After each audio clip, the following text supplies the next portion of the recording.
अपने अध्ययन और तपस्या के प्रति समर्पित हैं। वे पुण्य और ज्ञान के सच्चे अवतार हैं। उन्हें उपहार दें। हे युधिष्ठिर, न केवल अपने धन से बल्कि अपने समय, अपने प्रेम और अपने सम्मान से ब्राह्मणों के महत्व के बारे में बात करते हुए भीष्म की आवाज उत्साह से उठी। अतीत के दिनों में क्षत्रिय ब्राह्मणों की सेवा करते थे। पुरानी यादों से चमकती उनकी आंखें कहती थी। वैश्य शाही व्यवस्था की पूजा करते थे और शूद्र वैश्य का सम्मान करते थे। यह एक ऐसा समय था जब सभी जातियां सद्भाव में मिलकर काम करती थी। वह रुक गया। आगे बढ़ने से पहले एक पल के लिए सोच में खो गया। आज, हे राजा, हम इस प्राचीन ज्ञान को भूल गए हैं। हम अपने आप को ब्राह्मणों से श्रेष्ठ समझते हैं, लेकिन वे ददती आद की तरह हैं, शक्तिशाली और शुद्ध। जब वे क्रोधित होते हैं तो वे विष के सांपों की तरह होते हैं, लेकिन जब वे शांत होते हैं तो वे हल्की गर्मी से चमकते हैं। युधिष्ठिर ने सुना। उनका दिल ब्राह्मणों की सेवा के महत्व की एक नई समझ से भर गया। उन्होंने महसूस किया कि सच्ची महानता धन या शक्ति में नहीं है, बल्कि उन लोगों के लिए विनम्रता और सम्मान में है जिन्होंने ज्ञान और ज्ञान के लिए अपना जीवन समर्पित किया है। जैसे ही सूरज डूबता है, विद्वानों की सभा में सबसे बड़े पांडव भाई युधिष्ठिर ने अपने पूज्य दादा भीष्म से एक सवाल पूछा। दो ब्राह्मणों में से कौन समान रूप से गुणी और विद्वान, लेकिन एक याचना करने वाला और दूसरा नहीं, उपहार के अधिक योग्य होगा? उन्होंने पूछा। भीष्म ने रात के आकाश में तारों की तरह चमकती आंखों के साथ जवाब दिया। ऐसा कहा जाता है, हे पृथा के पुत्र, एक अवांछित व्यक्ति को एक उपहार भीख मांगने वाले व्यक्ति को दिए गए उपहार से अधिक गुण लाता है। एक ब्राह्मण जिसमें संतुष्टि और दृढ़ता होती है, वह उस व्यक्ति से अधिक योग्य है जिसमें इन गुणों की कमी होती है और उसे समर्थन के लिए दूसरों पर भरोसा करना पड़ता है। उन्होंने आगे कहा, एक क्षत्रिय की दृढ़ता दूसरों की रक्षा करने में निहित है, जबकि एक ब्राह्मण की दृढ़ता भीख मांगने से इनकार करने में निहित है। बुद्धिमानों ने कहा है कि भीख मांगना एक बड़ी निंदा है, जैसे चोर और लुटेरों के कार्य जो दुनिया को नुकसान पहुंचाते हैं। भीष्म के शब्द गंभीरता से टपकते हुए उन्होंने जोर देकर कहा, जो व्यक्ति याचना करता है वह मृत्यु से मिलेगा, लेकिन देने वाला बख्शा जाएगा। देने वाला जरूरतमंद को जीवन देता है और उपहार के कार्य के माध्यम से अपनी आत्मा को बचाता है। युधिष्ठिर ध्यान से सुन रहे थे। उनका मन ज्ञान को अवशोषित कर रहा था, जैसे एक सूखी मिट्टी बारिश का पानी पी रही हो। भीष्म के शब्द करुणा से भरे हुए थे। उन्होंने युधिष्ठिर से आग्रह किया कि वे भीख मांगने वालों के प्रति दया दिखाएं, लेकिन उन ब्राह्मणों को भी सम्मानित करें जो स्वतंत्रता में रहते थे। उनके वैदिक अध्ययन और तपस्या को जनता की दृष्टि से छिपा दिया गया था। विष्णु ने कहा, ये सम्मानित ब्राह्मण जिनके पास ज्ञान, आध्यात्मिक दृष्टि और योग की शक्ति है, हमारी पूजा के योग्य हैं। वे धधकती आग की तरह हैं, अपनी तपस्या से पूरी पृथ्वी को भस्म करने में सक्षम हैं। हे कुंती के पुत्र, उन्हें अपने राज्य में आमंत्रित करें और विभिन्न प्रकार के धन के उपहार प्रदान करें। जैसे ही भीष्म ने बात की, उनकी आंखें मानव स्थिति की गहरी समझ से चमक उठीं। वे जानते थे कि सच्चा बलिदान न केवल भौतिक वस्तुओं को देने में है, बल्कि सभी प्राणियों के प्रति करुणा दिखाने, अपनी इंद्रियों को नियंत्रित करने, सांसारिक आसक्ति का त्याग करने और सत्य को बनाए रखने में भी है। युधिष्ठिर ने खुले दिल से भीष्म के शब्दों को सुना। उनका मन भीष्म के शब्दों के ज्ञान से भर गया। उन्होंने महसूस किया कि यह कोई साधारण बलिदान नहीं था, बल्कि एक पवित्र अनुष्ठान था जो उन्हें स्वयं देवताओं के करीब लाएगा। करुणा का उपहार पवित्र अग्नि में तपस्या की तरह डाला जाता है, जो उनके कार्यों को पवित्र करता है और उन्हें एक दक्षिण या इनाम देता है। इस तरह भीष्म की शिक्षाओं ने युधिष्ठिर के हृदय में एक ज्वाला प्रज्वलित कर दी, जो उन्हें भक्ति, विश्वास और निस्वार्थ सेवा के मार्ग की ओर ले गई। जब वे अपने दादा के ज्ञानपूर्ण शब्दों को सुन रहे थे, तो युधिष्ठिर को पता था कि उन्हें एक बहुमूल्य उपहार दिया गया था। एक भव्य सभा के बीच पांडव भाइयों में सबसे बड़े युधिष्ठिर ने अपने पूज्य दादा भीष्म से संपर्क किया। पवित्र कर्तव्य की पेचीदगियों को जानने और समझने की उत्सुकता के साथ युधिष्ठिर ने भीष्म से उन्हें उपहारों और बलिदानों के पुरस्कारों के बारे में जानकारी देने के लिए कहा। प्राचीन परंपराओं की गहरी समझ रखने वाले भीष्म ने बोलना शुरू किया। एक क्षत्रिय का जीवन वीरता के कार्यों से चिन्हित होता है। उन्होंने कहा, फिर भी बलिदान और उपहारों के माध्यम से ही व्यक्ति खुद को शुद्ध कर सकता है। उन्होंने इस बात पर जोर दिया कि केवल वे लोग जो धर्मी और गुणी हैं, उन्हें ही ऐसे उपहारों का प्राप्तकर्ता होना चाहिए। युधिष्ठिर ने ध्यान से सुना, क्योंकि विष्णु ने उन ब्राह्मणों को उपहार देने के महत्व को समझाना जारी रखा, जो वेदों में विद्वान थे और जिनके पास बड़ी धार्मिकता थी। उन्हें देने से आप उनके गुणों में एक हिस्सा प्राप्त करते हैं। उन्होंने कहा, आपको उन लोगों का भी समर्थन करना चाहिए जो अपने लिए कमाने में असमर्थ हैं। जैसे ही भीष्म बोल रहे थे, उनके शब्दों ने युधिष्ठिर के दिमाग में जीवन चित्र बनाए। उन्होंने एक ऐसे राजा की भव्यता की कल्पना की जो प्रचुर मात्रा में दक्षिणा के साथ बलिदान करता था, और इस तरह के कार्यों के बाद होने वाली समृद्धि। उन्होंने ब्राह्मणों को देखा, उनके चेहरे कृतज्ञता से चमक रहे थे जब वे राजा से उपहार प्राप्त कर रहे थे। भीष्म ने युधिष्ठिर को गंभीरता और जारण वसूली के माध्यम से अर्जित धन से बलिदान करने के खिलाफ आगाह किया। राजा के खजाने को उसकी प्रजा द्वारा स्वेच्छा से भरा जाना चाहिए। उन्होंने कहा, जब ऐसा होता है तो यह एक संकेत है कि राजा ने उनका प्यार और सम्मान अर्जित किया है। युधिष्ठिर ने भीष्म के शब्दों को ऐसे सुना जैसे कि वे ज्ञान के मंत्र हों। उन्होंने महसूस किया कि एक राजा का वास्तविक उद्देश्य केवल धन जमा करना नहीं है, बल्कि अपनी प्रजा की रक्षा करना और उनकी भलाई सुनिश्चित करना है।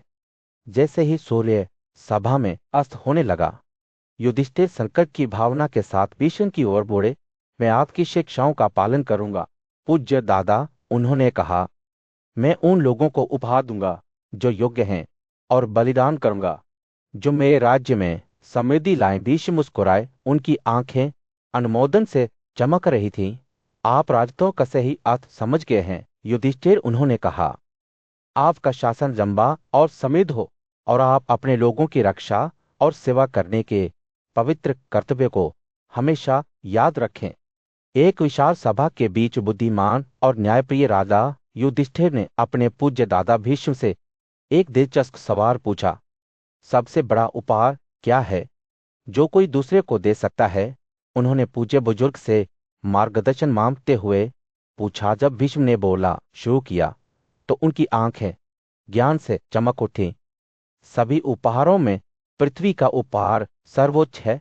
उन्होंने घोषणा की, पृथ्वी असल और अविनाशी मां हमारी सभी आवश्यकताओं को पूरा करती है। वह हमें वस्त्र, रत्न, जानवर, अनाज और खजाने देती है। जैसा कि भीष्म ने कहा, उनके शब्दों ने उपहार के रूप में पृथ्वी की अवधारणा के इर्द गिर्द श्रद्धा और भय का भाव जगाया। उन्होंने समझाया कि पृथ्वी को देने से न केवल दूसरों को लाभ होता है, बल्कि इस जीवन और अगले जीवन में उनकी अपनी समृद्धि भी सुनिश्चित होती है। पृथ्वी देने वाला हमेशा समृद्धि में बढ़ता है, उन्होंने कहा, और पृथ्वी स्वयं उनका स्वामी बन जाती है। युधिष्ठिर की जिज्ञासा बढ़ गई और उन्होंने और स्पष्टीकरण मांगा। भीष्म ने आगे कहा, मिट्टी का एक छोटा सा उपहार जो एक गौचकी से ढका हुआ है भी जीवन भर के पापों को धो सकता है। धर्मी लोग केवल पृथ्वी के उपहारों को स्वीकार करते हैं क्योंकि ये योग्यता का सर्वोच्च स्रोत है। जैसे ही चर्चा शुरू हुई, भीष्म ने पृथ्वी की परिवर्तनकारी शक्ति के रहस्यों को उजागर किया। उन्होंने पृथ्वी के एक शाश्वत और गुप्त नाम प्रियदत्त के बारे में बात की जो उनके दिल को प्रिय था, दिया गया। यह उपहार में स्वीकार किया गया। उन्होंने कहा, प्रियदत्त नाम देने वाले और प्राप्त करने वाले दोनों के लिए समृद्धि और शांति लाता है। का प्रत्येक बीतते क्षण के साथ भीष्म के शब्द पृथ्वी को एक परोपकारी देवी के रूप में चित्रित करते हैं जो भक्ति के साथ उसे उपहार देने वाले सभी लोगों का पोषण करते हैं। उन्होंने उस धर्मी राजा के बारे में बात की जो ब्राह्मणों को प्रसाद चढ़ाते थे, उन्हें बदले में राज्य प्रदान करते थे, और जो निस्वार्थ बलिदान के माध्यम से ब्राह्मण के राज्य में चढ़ गए थे। जैसे ही सभा ने पूरे ध्यान से सुना। भीष्म ने एक मार्मिक कविता साझा की जो युगों युगों से प्रतिध्वनित होती रही। मुझे उपहार में प्राप्त करें, मुझे दे दे, मुझे देने से आप हे दाता मुझे फिर से प्राप्त करेंगे। ये प्राचीन ज्ञान जीवन की क्षणभंगुरता और देने वाले और पृथ्वी के बीच शाश्वत बंधन के बारे में बताता है। अंत में भीष्म के शब्दों ने युधिष्ठिर के हृदय पर एक अमिट छाप छोड़ी, जिससे उन्हें पृथ्वी के अवित्र उपहार की गहरी समझ की ओर मार्गदर्शन मिला। सभा तितर बितर हो गई, अपने साथ अपने पूज्य बुजुर्ग के कालातीत ज्ञान को ले गई, जिन्होंने बहुमूल्य पृथ्वी को देने की परिवर्तनकारी शक्ति को प्रकट किया था। एक शांत जंगल के बीच में बुद्धिमान और न्यायप्रिय राजा युधिष्ठिर चिंतन में बैठ गए। उनके विचार उदारता के गुणों और उन लोगों को उपहार देने से मिलने वाले पुरस्कारों की ओर मुड़ गए जो वास्तव में उनके योग्य हैं। उन्होंने अपने पूज्य दादा भीष्म से सलाह मांगी है। भीष्म युधिष्ठिर ने पूछा, जब कोई राजा इस संसार में प्रसाद चढ़ाना चाहता है तो उसे उन ब्राह्मणों को क्या उपहार देना चाहिए जो श्रेष्ठ उपलब्धि रखते हैं? ब्राह्मणों को कौन सा उपहार तत्काल संतुष्टि दाता है और बदले में वे क्या फल देते हैं? भीष्म की आंखें पिछली बातचीत की यादों से चमक उठी। ये वही सवाल थे जो मैंने एक बार दिग्गज नारद से पूछे थे। उन्होंने कहा, मैं आपको उनके शब्द सुनाता हूं क्योंकि उनमें ज्ञान का सार है। नारद उनके सामने प्रकट हुए। उनकी उपस्थिति सूर्य की तरह उज्जवल थी। देवता और सभी शिव भोजन को सबसे बड़ा उपहार मानते हैं। उन्होंने घोषणा की, ये जीवन, ऊर्जा और शक्ति का स्रोत है। ब्रह्मांड स्वयं भोजन से बना हुआ है। सभी वर्ग के लोग, गृहस्थ, भिक्षु और तपस्वी अपने अस्तित्व के लिए इस पर निर्भर हैं। युधिष्ठिर की जिज्ञासा बढ़ गई। वह और अधिक जानने के लिए उत्सुक होकर आगे झुक गया। हमें बताए नारद, उसने पूछा, ब्राह्मण उन लोगों को क्या पुरस्कार देते हैं जो उन्हें भोजन का उपहार देते हैं? नारद परोपकारी ढंग से मुस्कुराए। जब कोई गृहस्थ किसी उच्चात्मा वाले ब्राह्मण या भिक्षुक को भोजन का उपहार देता है तो वह आने वाले संसार में बहुत धन प्राप्त करता है। ऐसे घर का मालिक एक योग्य बूढ़े व्यक्ति की प्रार्थना सुनकर महान योग्यता प्राप्त करना सुनिश्चित करता है जो भिक्षा मांगने आता है। भीष्म ने सहमति में सिर हिलाया। उसकी आंखें समझ से चमक रही थी। ब्राह्मण वास्तव में एक महान व्यक्ति है, उसने कहा। वो हर भोजन के पहले हिस्से का हकदार है और जो घर उसका खुली बाहों से स्वागत करता है वह समृद्धि में वृद्धि करता है। जैसे ही नारद ने बोलना जारी रखा, युधिष्ठिर का मन आश्चर्य और विस्मय से भर गया। उन्होंने महसूस किया कि भोजन का उपहार देना केवल दान का कार्य नहीं है, बल्कि योग्यता अर्जित करने और दिव्य से आशीर्वाद प्राप्त करने का एक तरीका है। नारद ने अपने प्रवचन का समापन यह कहते हुए किया, जीवन श्वासों के स्वामी वायु के देवता पृथ्वी पर पानी गिराते हैं, इसे पोषित करते हैं और फसलों को उगने देते हैं। इन फसलों से सभी जीवित प्राणी अपना पोषण प्राप्त करते हैं। जो कोई इसकी तलाश में आता है उसे भोजन देता है। कहा जाता है कि वह जीवित प्राणियों के लिए जीवन और ऊर्जा दोनों का योगदान देता है। भीष्म की आवाज जंगल में गूंजती थी। उनके शब्दों में श्रद्धा और भय की भावना होती थी। नारद, हे राजा, मैंने हमेशा इस तरह से संबोधित किया है। सूर्य द्वार का शहर पर अस्त हो रहा था। भीड़ वाली सड़कों पर एक गर्म नारगी चमक डाल रहा था। युधिष्ठिर बुद्धिमान और न्यायपूर्ण राजा गहन चिंतन में बैठे देने की पवित्र कला पर मार्गदर्शन मान रहे थे। उन्होंने अपनी पूज्य दादी भीष्म की ओर रुख किया और ज्ञान मांगा कि ऐसे उपहार कैसे दिए जाए जो न केवल इस जीवन में बल्कि अगले जीवन में भी खुशी और समृद्धि लाए। भीष्म की आंखें प्राचीन ज्ञान से चमक उठी। जब उन्होंने एक सदियों पुरानी कहानी सुनानी शुरू की, उन्होंने कहा, देर की धन्य कहानी। उन्होंने कहा, एक बार तारों और ग्रहों के मार्गदर्शन में उपहार देने के विषय पर दिग्गज नारद से सलाह मांगी। भीष्म की आवाज ने एक मंत्रमुग्ध कर देने वाला गुण अपनाया। जैसे ही उन्होंने आगे कहा, नारद द्वारका पहुंचे। उनकी ईश्वरीय विशेषताएं ज्ञान और करुणा का प्रसार कर रही थीं। देवकी ने अपनी सामान्य जिज्ञासा के साथ नारद से इस पवित्र विषय पर अपना ज्ञान साझा करने के लिए कहा। जैसे ही भीष्म ने बात की दृश्य देवकी के महल में स्थानांतरित हो गया, जहां नारद गहन चिंतन में बैठे थे। मोमबत्तियों की कोमल चमक और भक्ति गीतों की कोमल आवाज से घिरे हुए थे। कृतिका नक्षत्र के नीचे घी के साथ मिश्रित पायस के साथ योग्य ब्राह्मणों को संतुष्ट करके नारद ने शुरू किया। उनकी आवाज गर्मी के दिन एक हल्की हवा की तरह होती है। कोई भी महान खुशी के क्षेत्रों को प्राप्त करता है। प्रत्येक शब्द के साथ भीष्म की कथा आश्चर्य और मंत्रमुग्ध कर देने वाली थी। जैसे जैसे रात बीतती गई, नारद का प्रवचन एक खगोलीय मानचित्र की तरह सामने आया, जो देवकी को नक्षत्रों और उनके संबंधित उपहारों के माध्यम से मार्गदर्शन करता था।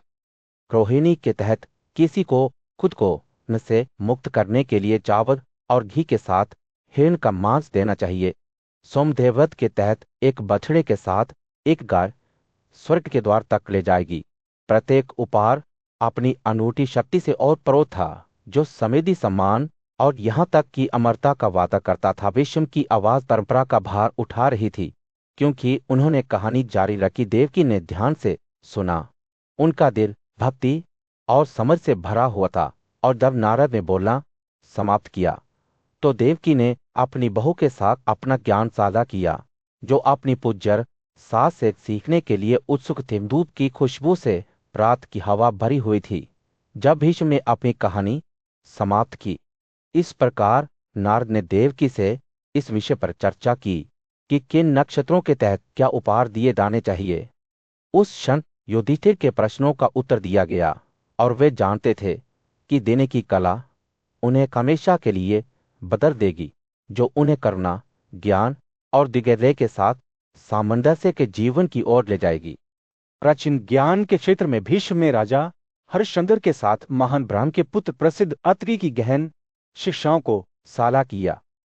जो लोग सोने का उपहार देते हैं, अत्रि ने घोषणा की, कहा जाता है कि वे इस दुनिया में मौजूद सभी चीजों पर आशीर्वाद देते हैं। राजा ने सहमति में सिर हिलाते हुए कहा कि इस तरह के प्रसाद न केवल किसी की आत्मा को शुद्ध करते हैं, बल्कि पूर्वजों के लिए लंबे जीवन और अथाह योग्यता की ओर भी ले जाते हैं। जैसे ही वे बातचीत कर रहे थे, मनु एक पूज्य ऋषि उनकी चर्चा में शामिल हो गए। उन्होंने इस बात पर जोर दिया कि सभी उपहारों में पेय का चढ़ाना सबसे पवित्र है। उन्होंने कहा, मानव हाथों से एक कुआं खोदने से इसके निर्माता के आधे पाप धुल जाते हैं। बुद्धिमान लोगों ने इस धारणा पर विचार किया और भीष्म ने आगे कहा, यदि एक कुआं या तालाब या झील का निर्माण किया जाता है जहां जीव अपनी प्यास बुझा सकते हैं, तो यह अपने निर्माता के पूरे परिवार को मोक्ष प्रदान करेगा। सूखे के समय में ऐसा व्यक्ति आपदा से सुरक्षित रहेगा। चर्चा घी के गुणों की ओर मुड़ गई। एक ऐसा प्रसाद जो स्वयं देवताओं को भी प्रसन्न करता था। बृहस्पति, पुष्ण, भाग और जुड़वान आश्विन। भीष्म ने कहा कि एक शक्तिशाली दवा है और सभी बलिदानों के लिए सबसे अच्छा तरल है। ऋषि ने समझाया कि ब्राह्मणों को घी का उपहार देने से दानकर्ता को अपार योग्यता मिलेगी, जो किसी भी अन्य भेंट से कहीं अधिक है। जिन्होंने शुद्ध हृदय और शुद्ध आत्मा के साथ ऐसे उपहार दिए हैं, उन्हें अपने अगले जीवन में प्रसिद्धि, समृद्धि और खुशी का आशीर्वाद मिलेगा। अश्विन का महीना ब्राह्मणों को उपहार देने के लिए एक शुभ समय माना जाता था। भीष्म ने खुलासा किया कि जो लोग इस दौरान पायस के साथ घी मिलाकर चढ़ाते हैं, उन्हें जुड़वा अश्विनों का आशीर्वाद मिलता है, जिससे उन्हें व्यक्तिगत सौंदर्य और दुष्ट आत्माओं से सुरक्षा मिलती है। जो ब्राह्मणों को पानी से भरे जार चढ़ाता है, उसने कहा, वो कभी भी प्यास से पीड़ित नहीं होगा और जीवन के सभी पहलुओं में बहुतायत से धन्य होगा। ज्ञानी पुरुषों ने तब उन पुरस्कारों के बारे में बात की जो भक्ति और आत्मसंयम के साथ उपहार देने वालों की प्रतीक्षा कर रहे थे। भीष्म ने समझाया कि ऐसे व्यक्ति अपनी तपस्या के माध्यम से ब्राह्मणों द्वारा अर्जित गुणों का छठा हिस्सा काटेंगे, जबकि अन्य लोग अपने सभी प्रयासों में सफलता प्राप्त करेंगे और नुकसान से सुरक्षित रहेंगे। जैसे ही चर्चा समाप्त हुई, भीष्म ने समृद्धि प्राप्त करने के एक अन्य साधन के रूप में एक छतरी के उपहार का उल्लेख किया। उन्होंने कहा, जो छतरी चढ़ाता है उसे संतान और बड़ी संपत्ति का आशीर्वाद मिलेगा और उसकी आंखें स्वस्थ रहेंगी। इस तरह के उपहारों के माध्यम से अर्जित गुण भी उसे युद्धों में जीत दिलाएंगे और अपने मवेशियों की रक्षा करेंगे। हम में प्रसिद्ध श्री संदलिया उनकी सभा में शामिल हुए। एक रथ के उपहार पर अपने ज्ञान को साझा करते हुए सभी प्रसादों के बीच उन्होंने राजा हरिश्चंद्र को घोषित किया, एक रथ का उपहार। एक झुर से हुए रेगिस्तान के बीच में बुद्धिमान और न्यायप्रिय राजकुमार युधिष्ठिर ने अपने पूज्य दादा भीष्म से मार्गदर्शन मांगा। मुझे बताइए परदादा, उन्होंने पूछा, उस ब्राह्मण को चप्पल देने के क्या फायदे हैं जिसके पैर जल रहे हैं या गर्म रेत से झुसे हुए हैं? भीष्म मुस्कुराया। उसकी आंखें ज्ञान से चमक रही थी। जब वह कहानी सुनाने लगा, मेरे प्यारे युधिष्ठिर, भीष्म ने कहा, जो व्यक्ति ब्राह्मण को चप्पल देता है वो न केवल उसके पैरों की रक्षा करता है बल्कि बड़ी योग्यता भी अर्जित करता है। ऐसा व्यक्ति सभी बाधाओं और कठिनाइयों को पार करता है, अपने रास्ते के हर कांटे को कुचलता है। वे सभी द्वारा सम्मानित होते हैं और सोने और चांदी के वाहन कच्चों के साथ उनके पास आते हैं। जैसे कि जादू से खींचा गया युधिष्ठिर की जिज्ञासा बढ़ गई और उन्होंने भीष्म से अन्य उपहारों के गुणों के बारे में विस्तार से बताने के लिए कहा। मुझे बताइए परदादा, उन्होंने कहा, तिलभूमि गाय और भोजन देने के क्या लाभ हैं? भीष्म ने ज्ञान से चमकती अपनी आंखों से सिर हिलाया। तिल का दान सबसे पवित्र है, भीष्म ने शुरू किया। यह स्वयं जन्मे ब्राह्मण द्वारा पितियों या पूर्वजों के भोजन के रूप में बनाया गया था। जब कोई माघ के महीने में किसी ब्राह्मण को तिल देता है तो उन्हें बहुत अच्छा इनाम मिलता है। वे कभी नरक नहीं जाएंगे, न ही किसी आपदा का सामना करेंगे। वास्तव में उनके प्रसाद को सभी बलिदानों के बराबर माना जाता है। भीष्म ने आगे कहा। उनकी आवाज प्राचीन काल की एक कहानी बुनती है, जब देवताओं ने स्वयं ही पृथ्वी पर यज्ञ करने के लिए स्वयं एक जन्मे ब्राह्मण से अनुमति मांगी थी।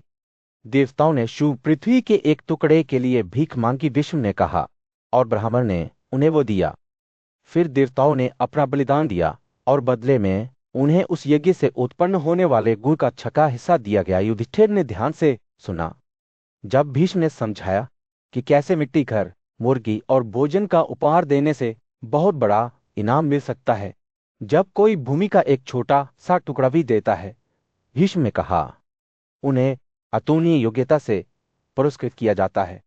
वे कभी भी किसी कठिनाई में नहीं झुकेंगे और ना ही उन्हें किसी आपदा का सामना करना पड़ेगा। जैसे ही सूरज डूबने लगा, हिंदुस्तान के परिदृश्य पर एक गर्म चमक डालते हुए युधिष्ठिर ने एक और सवाल पूछा, परदादा, पतन के बारे में क्या उनके गुण क्या है?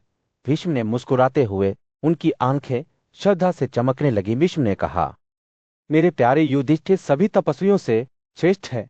वे ब्राह्मण क्षेत्र में सोम के साथ रहते हैं और दूध की दही से अनगिनत तरीकों से मनुष्यों को लाभ पहुंचाते हैं। विभिन्न उपहारों के गुणों पर एक जीवन चर्चा के बीच भरतों के बुद्धिमान और न्यायप्रिय राजा युधिष्ठिर ने अपनी पूज्य दादी भीष्म की ओर रुख किया। जिज्ञासा और उत्सुकता के साथ उन्होंने पूछा, मैंने उपहारों के गुणों के बारे में सुना है श्रीमान। आपने भोजन के उपहार के बारे में बहुत बात की, लेकिन मैं पीने के उपहार बनाने के महान गुणों के बारे में अधिक जानना चाहता हूँ। भीष्म की आंखें खुशी से चमक उठी जब उन्होंने इस विषय पर अपना प्रवचन शुरू किया। उन्होंने एक गहरी सांस ली और एक ऐसी कहानी बुनाई शुरू की जो युधिष्ठिर को देवताओं के क्षेत्र में ले जाएगी। भीष्म ने कहा, सुनो हे अदम्य पराक्रम के स्वामी, जब मैं तुमसे पेय से शुरू होने वाले उपहारों के बारे में बात कर रहा हूं, इस तरह के उपहार बनाने से जो गुण प्राप्त होता है वो अद्वितीय है। यह भोजन के उपहार से भी आगे निकल जाता है, जो सभी जीवित प्राणियों को बनाए रखता है और उन्हें शक्ति और ऊर्जा देता है। युधिष्ठिर आगे झुके और अपनी आंखें उत्सुकता से चौड़ी करते हुए भीष्म ने आगे कहा, सभी प्राणियों के स्वामी ने स्वयं कहा है कि भोजन का उपहार एक बहुत ही श्रेष्ठ उपहार है, लेकिन मैं आपको बताऊंगा कि पेय का उपहार समान रूप से क्यों पूजनीय है।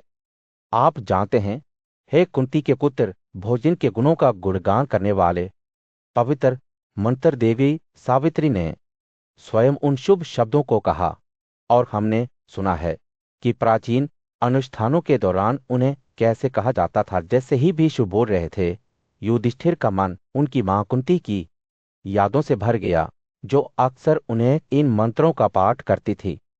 उन्होंने उस श्रद्धा को याद किया जिसके साथ उन्होंने भोजन के उपहार और जीवन को बनाए रखने की शक्ति के बारे में बात की थी। विश्व के शब्द नदी की तरह बहते रहे, युधिष्ठिर को अपनी कोमल धारा पर साधते जाते हुए। एक आदमी पेय का उपहार देकर वास्तव में जीवन का उपहार बनाता है। उसने कहा, इस दुनिया में ऐसा कोई उपहार नहीं है जो जीवन के उपहार से बेहतर हो, और आप लोमासा की कहावत से अनजान नहीं हैं। हे शक्तिशाली बाहों के राजा सिवी, पूर्व दिनों में राजा सिवी द्वारा प्राप्त किया गया अंक जब उन्होंने कबूतर को जीवन दिया, वह प्राप्त करता है जो एक ब्राह्मण को भोजन का उपहार देता है। युधिष्ठिर के विचार राजा सिवी की कहानी की ओर मुड़ गए, और कैसे उनके निस्वार्थ कार्य ने उन्हें बहुत योग्यता अर्जित की। उन्होंने लोमास के बुद्धिमान शब्दों को याद किया जो अब उन्हें भीष्म ने याद दिला दिए थे। जब भीष्म ने पानी के बारे में बात की तो उनकी आवाज और भी तेज हो गई। उन्होंने कहा, खाना पीने से बेहतर हो भी सकता है और नहीं भी, लेकिन पानी से निकलने वाली चीजों की मदद के बिना कुछ भी नहीं हो सकता। सभी ग्रहों के स्वामी अर्थात प्रसिद्ध सोम पानी से निकले हैं, अमृता और सुख।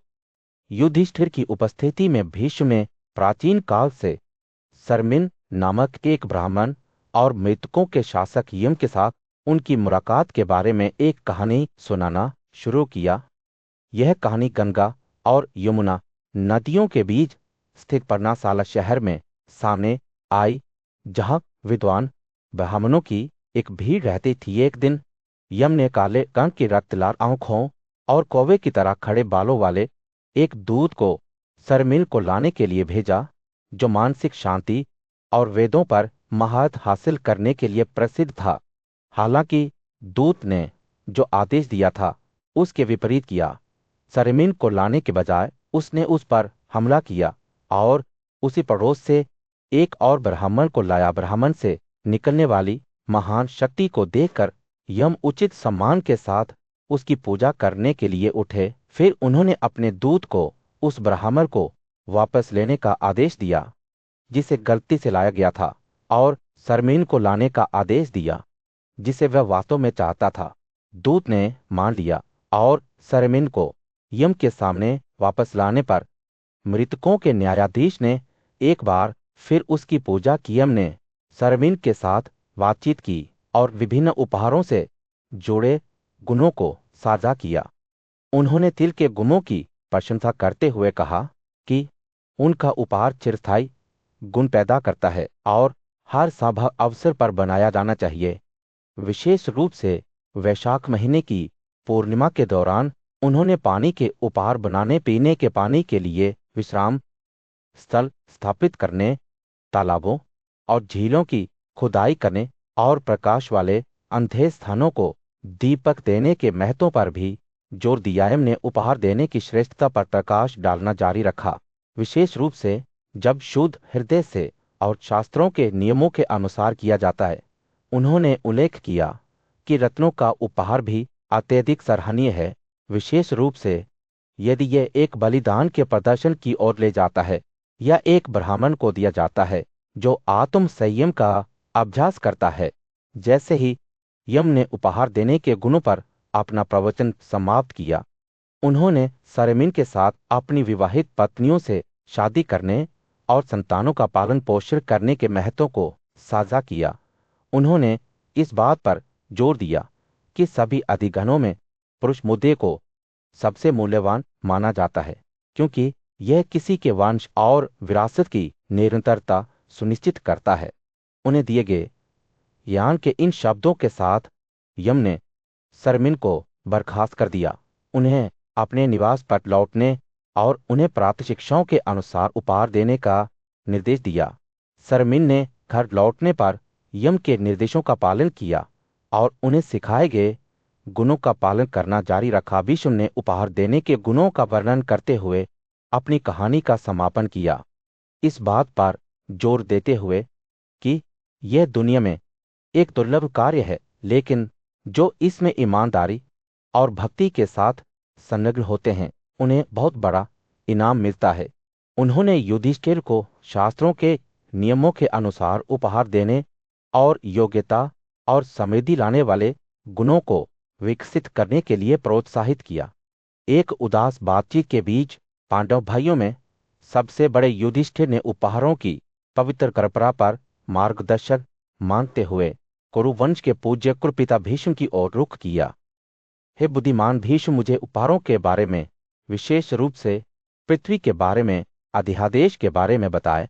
एक क्षत्रिय को ये उपहार एक धर्मी ब्राह्मण को उचित संस्कारों के साथ देना चाहिए। भीष्म की आंखें चमक उठी जब उन्होंने प्राचीन ज्ञान का वर्णन करना शुरू किया। प्रिय युधिष्ठिर, 3 उपहार हैं जो समान गुण साझा करते हैं, गायन, पृथ्वी और ज्ञान। जो अपने शिष्य को वैदिक शिक्षा देता है वह पृथ्वी या गायन उपहार देने के समान योग्यता प्राप्त करता है। वह रुक गया। उसकी आवाज एक श्रद्धापूर्ण स्वर लेती है। गायन सभी प्राणियों की माताओं के रूप में सम्मानित किया जाता है, जो हर प्रकार की खुशी प्रदान करता है। समृद्धि की इच्छा रखने वाले व्यक्ति को हमेशा गायन का उपहार देना चाहिए। जैसे ही भीष्म बोल रहे थे, हवा एक दूसरी सांसारिक ऊर्जा से भरी हुई लग रही थी।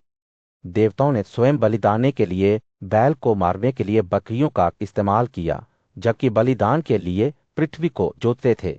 उन्होंने समझाया, हालांकि अन्य सभी कार्यों में बैलों को कभी भी बारह या कोड़ा नहीं मारना चाहिए। उनके शब्दों ने पवित्र अनुष्ठानों और गाय के प्रति श्रद्धा के ज्वलंत चित्र बनाए। युधिष्ठिर की जिज्ञासा बढ़ गई। उन्होंने भीष्म से गायों की विशेषताओं के बारे में विस्तार से बताने के लिए कहा, जो उपहार के रूप में दिए जाने के योग्य हैं। मैं ऐसे गायों की पहचान कैसे करूं? उन्होंने पूछा। और वे कौन हैं जो इन पवित्र जानवरों को प्राप्त करने के योग्य हैं? भीष्म की अभिव्यक्ति गंभीर हो गई। उनकी आवाज ने एक सावधान स्वर ले लिया। एक गाय कभी भी पापी, रोबी या असत्य को नहीं दी जानी चाहिए। उन्होंने कहा, और ना ही जो पिकियों और देवताओं का सम्मान नहीं करता है। उन्होंने रुककर एक योग्य ब्राह्मण को उपहार में गुड़िया देने से प्राप्त अपार योग्यता के बारे में बात की। ऐसे व्यक्ति को 10 गुड़िया देने से व्यक्ति को महान आनंद के कई क्षेत्र प्राप्त होते हैं। जैसे ही सूर्य अस्त होने लगा, दृश्य कर एक गर्म चमक डालते हुए भीष्म के शब्दों ने ज्ञान और करुणा का एक चित्र बनाया। उन्होंने 3 स्वरों के बारे में बात की जो पैदा करते हैं, बचाते हैं या पोषण प्रदान करते हैं, और कैसे गुरु को दी जाने वाली सेवाएं पाप को नष्ट करती हैं। गर्व भी महान प्रसिद्धि को नष्ट कर देता है। उन्होंने आगाह किया। बातचीत का अंत तब हुआ जब भीष्म ने उपहार में उपहार देने के बारे में परम सत्य का खुलासा किया। जो व्यक्ति वेदांत के प्रति समर्पित है, जिसके पास महान शिक्षा, ज्ञान और अपनी इंद्रियों पर नियंत्रण है, उसे पोषण देना चाहिए। उसके शब्द एक आशीर्वाद की तरह हवा में लटके हुए हैं। गुड़िया के उपहार के साथ योग्यता का माप वास्तव में पाप का माप है, जो उपहार को लूटने से जोड़ता है। एक उदास कहानी के बीच भीष्म ने एक ऐसी कहानी सुनानी शुरू की जो पीढ़ियों से चली आ रही थी। यह प्राचीन काल के एक न्यायपूर्ण शासक राजा नना के बारे में थी, जिसने एक गंभीर गलती की थी जो अंततः उसके भाग्य को सील कर देगी। यह कहानी एक दूर की भूमि में सामने आई, जहां यादव कबीले के युवाओं का एक समूह घास और लताओं की उलझन के नीचे छिपे एक पुराने कुएं से टकराया। जब उन्होंने उसमें से पानी निकालने की कोशिश की तो उन्हें इसकी गहराई में एक विशाल छिपरी मिली। इस प्राणी की विशालता की तुलना एक छोटी पहाड़ी से की जा सकती थी, और युवा इसे बचाने के लिए दृढ़ थे कि असफल प्रयासों के बाद उन्होंने द्वारका के पूज्य राजकुमार कृष्ण से मदद मांगी। कृष्ण के पिता वासुदेव घटनास्थल पर पहुंचे और सावधानी पूर्वक उसे छिपकली को निकाला। उन्हें आश्चर्य हुआ कि यह प्राणी खुद को राजा लगा की आत्मा के अलावा और कोई नहीं बताता था। कृष्ण इस रहस्योद्घाटन से हैरान थे और उन्होंने नगा के पिछले कार्यों के बारे में पूछताछ की। राजा ने समझाया कि उन्होंने अपने पूरे जीवन में कई बलिदान और अच्छे कार्य किए हैं, लेकिन एक बड़ी गलती भी की है। एक ब्राह्मण की गाय जो अपने मालिक के घर से भाग गई थी, लैला के झुंड में भटक गई थी।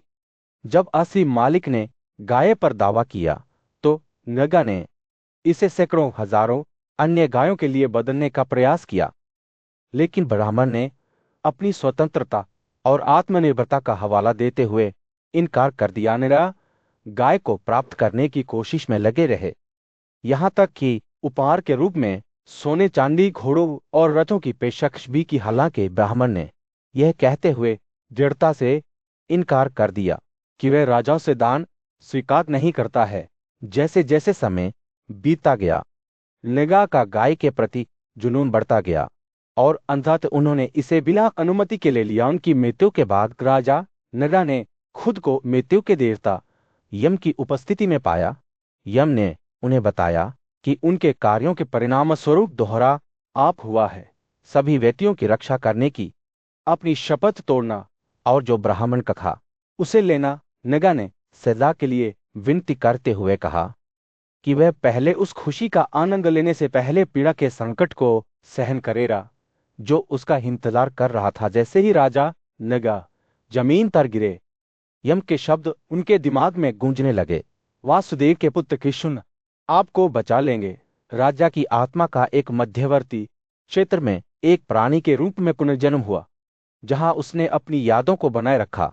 1000 साल बीत जाने के बाद कृष्ण कुएं पर पहुंचे और नगा को अपनी पीड़ा से मुक्त किया। कृष्ण द्वारा बचाई लाने पर प्रसन्न होकर राजा नगा ने अपना आभार व्यक्त किया और स्वर्ग जाने की अनुमति मांगी। वासुदेव के आशीर्वाद के साथ वह एक दिव्यगत पर चढ़ गया और देवताओं के राज्य के लिए रवाना हो गया। जैसे ही कहानी समाप्त हुई, भीष्म ने इसके महत्व पर विचार किया।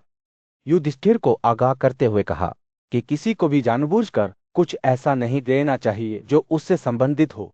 एक साथ जंगल के बीच में बुद्धिमान और न्यायप्रिय राजा युधिष्ठिर पूज्य श्री भीष्म के चरणों में बैठकर श्रद्धा की गहरी भावना के साथ उन्होंने भीष्म से अनुरोध किया कि वे उपहार देने के गुणों पर अपने ज्ञान को अधिक से अधिक साझा करें। भीष्म की आंखें चमक उठी जब उन्होंने सने की गहराई से एक प्राचीन कहानी सुनानी शुरू की।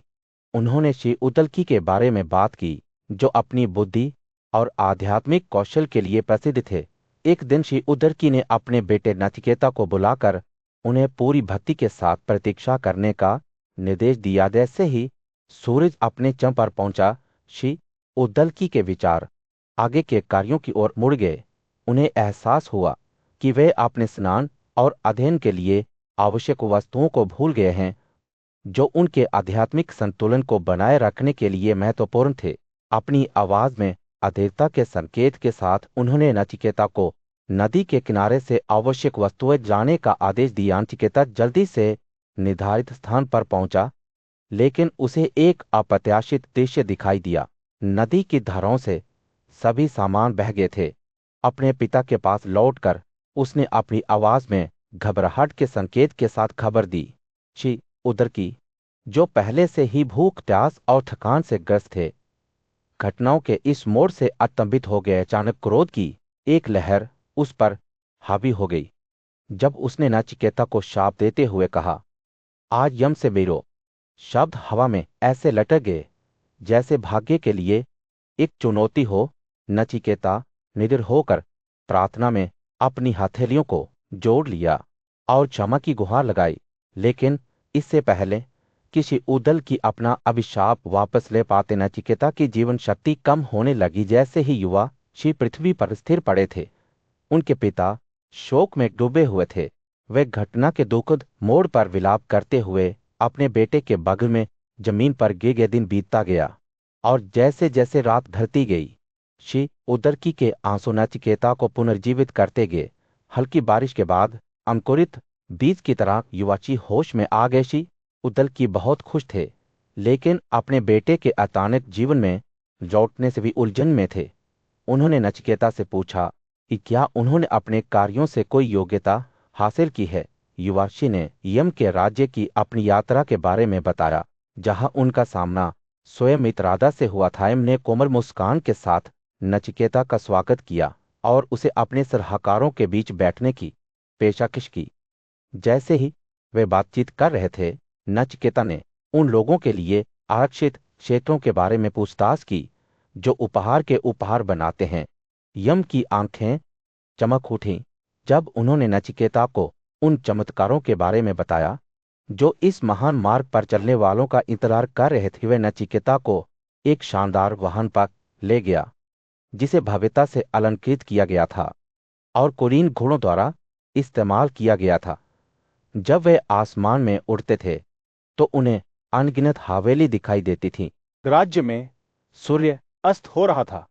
युधिष्ठिर के चारों ओर एकत्रित सभा पर एक गर्म नारंगी चमक डाल रहा था। युवा राजा की आंखें जिज्ञासा से चमक रही थी जब वो अपने पूज्य दादा भीष्म की ओर मुड़ रहा था। युधिष्ठिर ने कहा, दादी, आपने मुझे महान श्री नचिकेता के बारे में और पतंगों के उपहारों के महत्व के बारे में बताया है। आपने राजा नीला के दुखद भाग्य के बारे में भी बताया है, जिसे अपने अपराध के लिए एक शक्तिशाली छिपकली के रूप में घूमने का श्राप दिया गया था। लेकिन मुझे अभी भी उन क्षेत्रों के बारे में संदेह है जो ऐसे उपहार देने वालों के लिए आरक्षित है।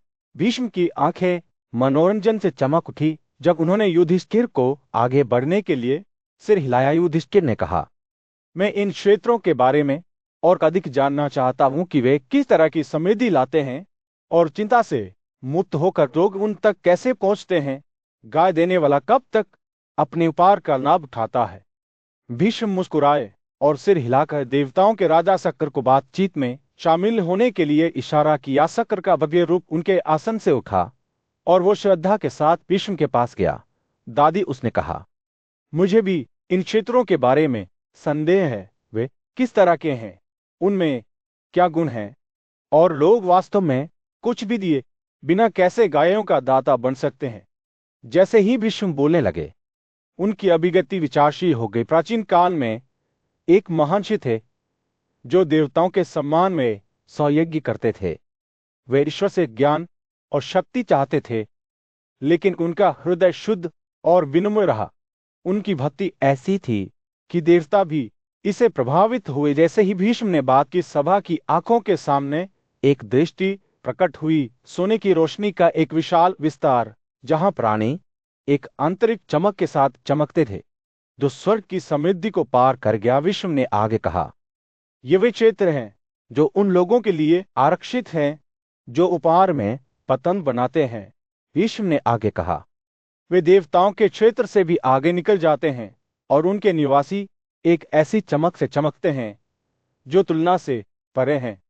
भीष्म के शब्दों को सुनकर शक्कर की आंखें विस्मय से चौड़ी हो गई। शक्कर ने जिज्ञासा से भरी आवाज में पूछा, उपहार के मामले में किस तरह के दक्षिण को प्रतिष्ठित माना जाता है। भीष्म गुरता से मुस्कुराए, यह एक और समय के लिए एक कहानी होगी। उन्होंने कहा, उनकी आंखें रहस्यों से चमक रही थी जिनका खुलासा होना बाकी था। ऐसे ही सभा ने ध्यान से सुना। भीष्म ने प्राचीन ज्ञान और रहस्यवादी ज्ञान की एक कहानी बुनना शुरू कर दिया जो उन्हें भक्ति और आत्म खोज के अपने मार्ग पर मार्गदर्शन करेगी। देवताओं के क्षेत्र में एक बुद्धिमान और पूजनीय सिद्धांती चिंतन में बैठे थे। उनकी आंखें ब्रह्मांड के विशाल विस्तार को देख रही थीं। उनके सामने देवताओं के राजा पराक्रमी इंद्र 1000 आंखों के साथ खड़े थे जिन्होंने सभी को देखा। दादी बोली, उनकी आवाज गर्मी के दिन एक हल्की हवा की तरह थी। हे इंद्र, मैंने कई अद्भुत क्षेत्रों को देखा है जो आपकी अपनी भेदी नजरों से भी अदृश्य हैं। ये क्षेत्र केवल उन लोगों के लिए सुलभ हैं जिन्होंने सत्य और पुण्य की खोज में समर्पित धार्मिक जीवन जिया है। ग्रेडेसिये ने आगे कहा, इन पवित्र भूमि में समय स्वयं निलंबित है और क्षय और मृत्यु का कोई प्रभाव नहीं है। हवा शुद्ध है, बुराई या बीमारी के दाग से मुक्त है। वहां रहने वाले भालू हर उस इच्छा से धन्य हैं जिसकी वे संभवतः कल्पना कर सकते हैं। उनके दिल आनंद और संतुष्टि से भरे हुए हैं। इन क्षेत्रों में झीलें, नदियां, जंगल और हवेली प्रचुर मात्रा में हैं जो सभी प्राणियों के लिए पृथ्वी पर एक स्वर्ग है। ग्रेडेसियर के शब्दों ने इंद्र के दिमाग में जीवन चित्र बनाए। जिससे ब्रह्मांड के माध्यम से उनकी अपनी यात्रा की यादें ताजा हुई। उन्होंने इन क्षेत्रों में रहने वाले लोगों के गुणों का वर्णन करते हुए ध्यान से सुना। पुरुष और महिलाएं जिन्होंने करुणा, क्षमा और अपने गुरुओं के प्रति भक्ति का जीवन दिया था, इन व्यक्तियों ने गर्व और घमंड से मुक्त होकर पवित्र भूमि में रहने का अधिकार अर्जित किया था। दादाजी की आवाज और भी तेज हो गई। हे इंद्र, मैं आपको बताना चाहता हूं कि जिन्होंने ब्राह्मणों के प्रति व्यभिचार, हत्या, झूठ या क्रूरता जैसे गंभीर अपराध किए हैं, वे कभी भी इन अद्भुत क्षेत्रों को नहीं देखेंगे, न ही वे जो छल, कृतज्ञता या पवित्र कानूनों की अवहेलना से दागदार हैं। जैसे ही गैडस्य ने बोलना समाप्त किया, इंद्र के विचार उन लोगों के गुणों की ओर मुड़ गए जिन्होंने उपहार के उपहार बनायची ने खुलासा किया था कि ऐसे कार्यों को शाश्वत सुख के क्षेत्रों से पुरस्कृत किया जाता था, जो केवल उन लोगों के लिए सुलभ थे जिन्होंने सच्चाई और धार्मिकता का जीवन दिया था। ग्रेडसिया ने कहा, जो एक भी गाय देता है वह 1000 गाय देने वाले के बराबर होगा। इंद्र का मन आश्चर्य से भर गया। जब वह दादी के शब्दों को सुन रहा था, उसे एहसास हुआ कि गुड़िया दान करने का गुण केवल ब्राह्मणों तक ही सीमित नहीं है। क्षत्रिय और वैश्य भी ऐसे कार्यों से महान योग्यता प्राप्त कर सकते हैं, बशर्ते वे शुद्ध हृदय और सत्य के प्रति समर्पण के साथ किए गए हों। जैसे जैसे बातचीत समाप्त होती गई, दादी ने गाय के सम्मान के महत्व पर जोर दिया। किसी को भी ब्राह्मण को अनुचित भाषण के साथ संबोधित नहीं करना चाहिए। उन्होंने आगाह किया, ना ही किसी को विचार या कर्म से गाय को नुकसान पहुंचाना चाहिए। शी ने यह कहकर समापन किया कि जो लोग गाय के प्रति करुणा दिखाते हैं, वे 10 साल तक और उससे भी आगे तक असीमित आनंद का आनंद लेंगे। निश्चल अवस्था में दिव्य क्षेत्रों में देवताओं के पराक्रमी राजा इंद्र ने अपनी पूज्य दादी से मार्गदर्शन मांगा। उनकी जिज्ञासा एक ऐसे प्रश्न से जगमगा उठी थी जो कुछ समय से उनके दिमाग में चल रहा था। उन लोगों को क्या परिणाम भुगतने पड़े जो गलत उद्देश्यों से गायों को चुराते या बेचते थे? बुद्धिमान और सर्वज्ञ दादी ने इंद्र की पूछताछ को ध्यान से सुना। जैसे ही सूरज आकाश में चमक रहा था, दादी ने उन लोगों की कहानियों को सुनाना शुरू कर दिया जिन्होंने गौरक्षा के पवित्र सिद्धांतों का उल्लंघन किया था। उन्होंने उन लोगों के बारे में बात की जिन्होंने लालच या कामुकता से प्रेरित होकर अपनी गायों को धन के लिए बेच दिया था या उन्हें भोजन के लिए मार दिया था।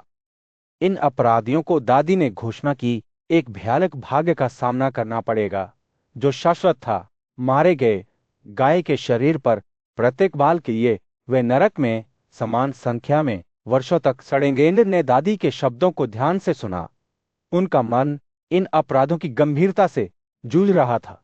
दादी ने उन्हें प्रबुद्ध करना जारी रखा, यह समझाते हुए कि जिन लोगों ने केवल गायों के वध की अनुमति दी या उनका मांस खाया, वे भी समान रूप से दोषी थे और उन्हें भी अपराधियों के समान ही नुकसान उठाना पड़ेगा।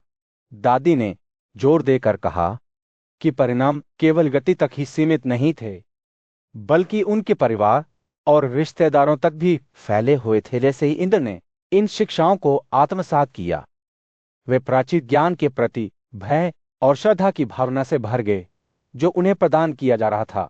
उन्होंने महसूस किया कि गौरक्षा का मूल्य केवल नश्वर समझ से परे है, जो मानव समझ के क्षेत्र से भी परे है। दादी के शब्द युगों से गूंजते रहे, इतिहास के पाठ्यक्रम को आकार देते रहे और धर्मपरायण राजाओं और ऋषियों की पीढ़ियों का मार्गदर्शन करते रहे। इंद्र की खोज की कहानी युगों से चली आ रही थी, एक पवित्र परंपरा जो हर पीढ़ी के साथ जारी रही। अयोध्या के राजा दशरथ ने इंद्र से यह ज्ञान प्राप्त किया और बदले में इसे अपने बेटे राम को दिया, जिन्होंने इसे अपने भाई लक्ष्मण के साथ साझा किया। क्योंकि वे जंगल में रहते थे, उन पूज्यशियों ने इस ज्ञान को संजोरा, इसे पवित्र माना और इसे अपने रैंकों के माध्यम से पारित किया। जैसे जैसे गाय संरक्षण की कहानी दूर दूर तक फैली, इसका महत्व केवल नश्वर समझ तक ही सीमित नहीं था। पुराने समय के बुद्धिमान और धर्मी राजा अपने गुरुओं द्वारा निर्देशित किन शिक्षाओं को उच्च सम्मान देते थे। सभी जीवित प्राणियों के कल्याण पर उनके गहरे प्रभाव को पहचानते थे और इसलिए यह पवित्र परंपरा फलती फूलती रही। जो आने वाली पीढ़ियों के लिए आशा और मार्गदर्शन की एक किरण थी। इस पूज्य परंपरा के बीच विष्णु खड़े थे, जो ज्ञान और भक्ति के एक चमकते उदाहरण थे। उन्होंने युधिष्ठिर के साथ इंद्र की पूछताछ की कहानी साझा की, जैसे कि दादी के शब्द उस दिन उनकी उपस्थिति में बोले गए थे। जब वे बोल रहे थे तो उनकी आंखें एक आंतरिक प्रकाश से चमक रही थी, जो इंद्र को कुशल कर रही थी। सूर्य राज्य पर अस्त हो रहा था। महल के मैदान पर एक गर्म नारंगी चमक डाल रहा था। युधिष्ठिर पांडव भाइयों में सबसे बड़े अपने पोते भीष्म के चरणों में बैठे धर्म के मार्ग पर मार्गदर्शन मांग रहे थे। दादी, युधिष्ठिर ने उत्कंठा से भरी आवाज में कहा, मुझे आपके शब्दों से यकीन हो गया है कि जीवन में केवल कर्तव्य से कहीं अधिक है। मैं बैमार के रहस्यों, हमारे कार्यों के फल और पुण्य के मार्ग पर हमारी प्रतीक्षा करने वाले पुरस्कारों को जानना चाहता हूं। उन जब भीष्म ने बोलना शुरू किया तो उनकी आंखें खुशी से चमक उठी। उन्होंने कहा, धर्मग्रंथों के अनुसार अपनी प्रतिज्ञाओं को पूरा करने वालों का अनंत के शाश्वत क्षेत्र इंतजार कर रहे हैं। नियम और बलिदान के पुरस्कार इस दुनिया में भी दिखाई देते हैं, और जो वेदों का अध्ययन करते हैं वे यहाँ और ब्रह्मा के क्षेत्र दोनों में आनंद से खेलेंगे। जैसे ही भीष्म ने बात की, उनके शब्दों ने युधिष्ठिर के चारों ओर आश्चर्य और जादू का एक चित्र बना दिया। उन्होंने आत्म संयम के फलों को समझाया कि कैसे यह हर जगह खुशी लाता है और कैसे इसका अभ्यास करने वाले हर दुश्मन को नष्ट करने में सक्षम थे। भीष्म ने कहा, आत्म संयम उपहार से अधिक गुणकारी है। उपहार देने वाला व्यक्ति उपहार देने के बाद क्रोध के आगे झुक सकता है, लेकिन आत्म संयम वाला व्यक्ति कभी झुकता नहीं है। यही कारण है कि आत्म संयम योग्यता के मामले में श्रेष्ठ है। युधिष्ठिर की आंखें भय से चौड़ी हो गई जब वह अपनी दादी की बातों को सुन रहा था। वह उन पुरस्कारों को प्राप्त करने के लिए तरस रहा था जिनके बारे में भीष्म ने कहा था, आनंद, हर जगह खुशी और हर दुश्मन को नष्ट करने की क्षमता के शाश्वत क्षेत्र मिशन करुणा और दया के गुरुओं और शिक्षकों की सेवा करने के पुरस्कारों और सच्चाई के महत्व को समझाते हुए बोलते रहे।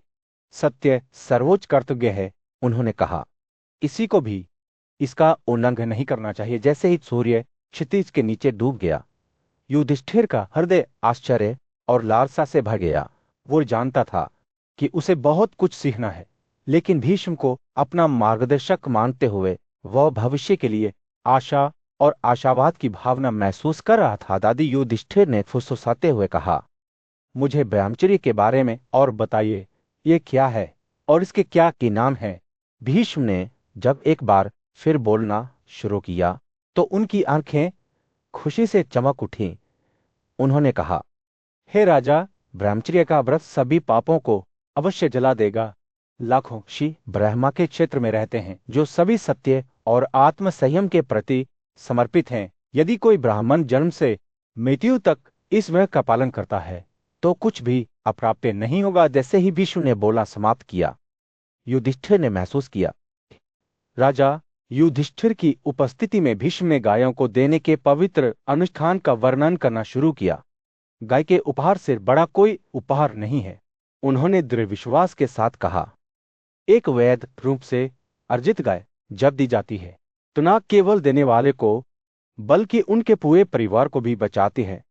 भीष्म ने समझाया कि इस अनुष्ठान की जड़ें प्राचीन काल में थी और इसे पहली बार धर्मी व्यक्तियों के लाभ के लिए घोषित किया गया था। राजा माधात्री ने इस अनुष्ठान की बारीकियों को समझने की कोशिश में एक बार दिव्यगुरु बृहस्पतियों से संपर्क किया। उन्होंने पूछा, गायों को देने की सही प्रक्रिया क्या है। बृहस्पतियों ने जवाब दिया, देने वाले को पिछले दिन ब्राह्मणों का सम्मान करना चाहिए और उपहार के लिए एक निश्चित समय निर्धारित करना चाहिए। दी जाने वाली गाय रोहिणी नस्ल की होनी चाहिए। उन्हें समंगे और वाहुले के रूप में संबोधित करें। जैसे ही भीष्म ने अपनी कथा जारी रखी, उन्होंने वर्णन किया कि कैसे देने वाले को उस तहखाने में प्रवेश करना चाहिए जहां गायों को रखा जाता है, पवित्र मंत्रों का उच्चारण करते हुए, जैसे गाय मेरी मां है, बैल मेरा सर है। उन्होंने जोर देकर कहा कि देने वाले को गायों के साथ रात बितानी चाहिए, उन्हें परेशान किए बिना खाली मिट्टी पर लेटना चाहिए। इस प्रकार सभी पापों से शुद्ध होना चाहिए। जब सूरज उगता है तो देने वाले को गायों को उनके बछड़े और एक बैल के साथ प्राप्तकर्ता को भेंट करना चाहिए। भीष्म ने युधिष्ठिर को आश्वासन दिया, स्वर्ग आपको प्राप्त होगा और मंत्रों में बताए गए आशीर्वाद भी आपके होंगे। मंत्रों ने गायों के गुणों की प्रशंसा की। वे शक्ति, ज्ञान, अमरता, ऊर्जा और सांसारिक समृद्धि का प्रतीक हैं। भीष्म ने समझाया कि अगर कोई व्यक्ति एक वास्तविक गाय देता है तो वो इस दुनिया में धर्मी बन जाता है। अगर वह उसका मूल्य देता है या उसे कपड़े या सोने से बदल देता है तो वो अलग अलग समय के लिए स्वर्ग में पहुंच जाता है। देने वाले को इन विशिष्ट उपहारों को बनाते समय विशिष्ट शब्द बोलने चाहिए। ये चेहरा ऊपर की ओर की गई गाय दी जा रही है या भावित्व, जिसका अर्थ है उपहार, एक गाय का प्रतिनिधित्व करता है। एक वास्तविक गाय देने का इनाम वर्षों के लिए स्वर्ग में निवास है, जबकि जो लोग इसका मूल्य या विकल्प देते हैं वे क्रमशः 80 और 200 वर्षों के लिए स्वर्ग पहुंचते हैं। भीष्म ने आगाह किया कि इस अनुष्ठान को उन लोगों के साथ साझा नहीं किया जाना चाहिए जिनमें विश्वास की कमी है, कुटिल समझ है या बुराई की ओर झुकाव है। जैसे ही सूर्य अस्त हुआ, भीष्म ने उन धर्मपरायण राजाओं के नाम सूचीबद्ध किए जिन्होंने बृहस्पतियों के निर्देशों के अनुसार गायों के उपहारों के माध्यम से बहुत आनंद प्राप्त किया था। इन राजाओं ने बुद्धिमानी से अनुष्ठान का पालन किया था और अब वे महान आनंद के क्षेत्रों में रह रहे थे। राजा युधिष्ठिर की सभा में, जो अपनी विनम्रता के लिए प्रसिद्ध थे, वैशंपायन ने एक बड़ी महत्वपूर्ण कहानी सुनाना शुरू कर दिया। राजा की जिज्ञासा एक बार फिर पतंग के उपहार के विषय से भड़क गई और उन्होंने शांतनु के पुत्र भीष्म से इस तरह के कार्य के गुणों के बारे में विस्तार से बताने का अनुरोध किया। भीष्म अमृत की तरह अपनी आवाज के साथ बोलने लगे, एक ब्राह्मण को एक गाय देकर एक बछड़े की उम्र में एक बछड़े के साथ और एक कपड़े में लपेटकर सभी पापों से शुद्ध हो जाता है। उन्होंने कहा, लेकिन हे राजा, एक रोगग्रस्त या कमजोर गाय देने से सावधान रहें, क्योंकि यह केवल दर्द और निराशा लाती है। भीष्म ने समझाना जारी रखा कि एक मजबूत, कोमल और सुगंधित कपिल गाय सभी पतंगों में सबसे अधिक सम्मानित थी। युधिष्ठिर की जिज्ञासा ने उन्हें और अधिक प्रभावित किया। उन्होंने पूछा, ओ रहस्य धर्मी लोग कपिल गाय के उपहार की सराहना क्यों करते हैं? भीष्म ने मुस्कुराते हुए कहा, यह जानते हुए कि यह कहानी कपिल गाय की सम्मानित स्थिति के पीछे के रहस्य को उजागर करेगी, भीष्म ने एक प्राचीन इतिहास का वर्णन करना शुरू किया जिसमें स्वयं जन्मे ब्राह्मण दक्ष के बारे में बताया गया था, जिसे देवताओं ने जीवित प्राणियों को बनाने का आदेश दिया था। दक्ष ने सभी प्राणियों के लिए अच्छा करने की अपनी इच्छा के साथ पहले भोजन बनाया। जब उन्होंने ऐसा किया तो उन्होंने कुछ मात्रा में अमृत पिया, जिससे वे संतुष्ट हो गए और एक उत्थान हुआ। इस उत्थान ने एक गाय सुरभि को जन्म दिया, जिसका दूध अमृत के समान सुनहरा था। सुरभि की संतान कपिला गायें उनके मुंह से पैदा हुई थी और उनका रंग सोने जैसा था। उनका झाग नदी की लहरों की तरह हर जगह फैल गया, हवा को उसकी सुगंध से भर दिया। हालांकि जब महादेव ने उन पर नजर डाली तो उनका रंग बदल गया, लेकिन जो सोमा क्षेत्र में भागे वे अपरिवर्तित रहे। दक्ष ने महादेव का क्रोध देखकर उनके पास जाकर कहा, पत्थरों के मुंह से निकलने वाला दूध अशुद्ध नहीं है। उन्होंने समझाया कि जिस तरह हवा, आग, सोना और समुद्र अशुद्ध नहीं हो सकते, ना ही गाय का अमृत और ना ही दूध हो सकता है। गाय अपने दूध और घी से सभी दुनिया को बनाए रखेगी। जैसे ही दक्ष ने यह निवेदन किया, उन्होंने महादेव को एक बैल और कुछ गायों के साथ प्रस्तुत किया। कृतज्ञ महादेव ने बैल को अपने वाहन के रूप में अपनाया और उसका नाम अपने नाम का रखा।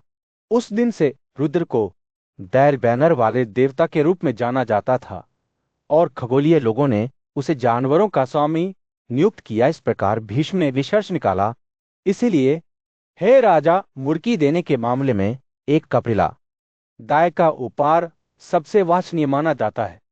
इन गायों को उपहार के रूप में दिया जाता है।